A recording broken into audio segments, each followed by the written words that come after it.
अस्सलामुअलैकुम एवरीवन। जैसे कि आप देखिए आज मैं एक न्यू रेसिपी के साथ आई हूँ जो कि है चिकन चर्सी कढ़ाई, एक पेशावरी डिश है।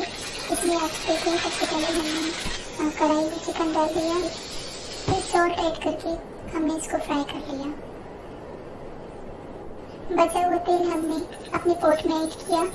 इसके बाद हमने चिकन डालना है और इसके बाद तमाम इंग्रेडिएंट्स इसमें वन बाय वन हम शामिल कर देंगे।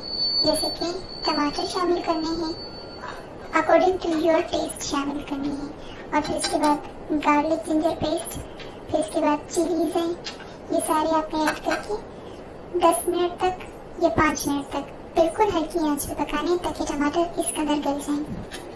टमाटर इस पोजीशन में आ जाए तो आप इसको एक दफ़ा मूव करेंगे, हिलाएंगे अच्छी तरह से।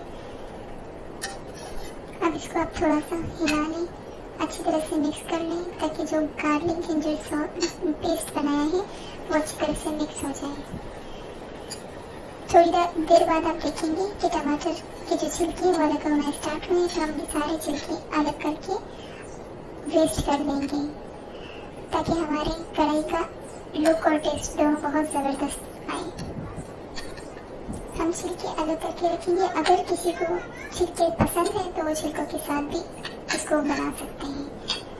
छिलके मैंने अलग कर लिए हैं, जैसे आप देख सकते हैं। फिर इसके बाद मैंने दही ली है 1 कप। आधे किलो के लिए 1 कप दही काफ़ी है और आधा किलो के लिए आधा किलो टमाटर ही यूज़ किया है मैंने। दही मैंने शामिल कर लिया। इसके बाद मैं इसको अच्छी तरह से भून लूँगी। हम दही ऐड करने के बाद चेक कर सकते हैं, अगर साल्ट की कमी है तो आप इसमें साल्ट ऐड कर सकते हैं। जैसे कि यहाँ अच्छी तरह से आप देख सकते हैं मैंने इसको अच्छी तरह से भून लिया। फिर इसमें थोड़ा सा साल्ट ऐड किया क्योंकि ये थोड़ा सा साल्ट इसका कम था। और इसके बाद एंड में मैंने ब्लैक पेपर जो है स्प्रिंकल किया है, जो कि इसका टेस्ट है और इसका एक ही मसाला है ब्लैक पेपर। और इसके बाद मैंने सर्विंग की है। आप देख सकते हैं इसका लुक कितना ज़बरदस्त आ रहा है। ये टेस्ट में भी बहुत अच्छा है। रेसिपी को ज़रूर ट्राई करिए। चैनल को सब्सक्राइब करना ना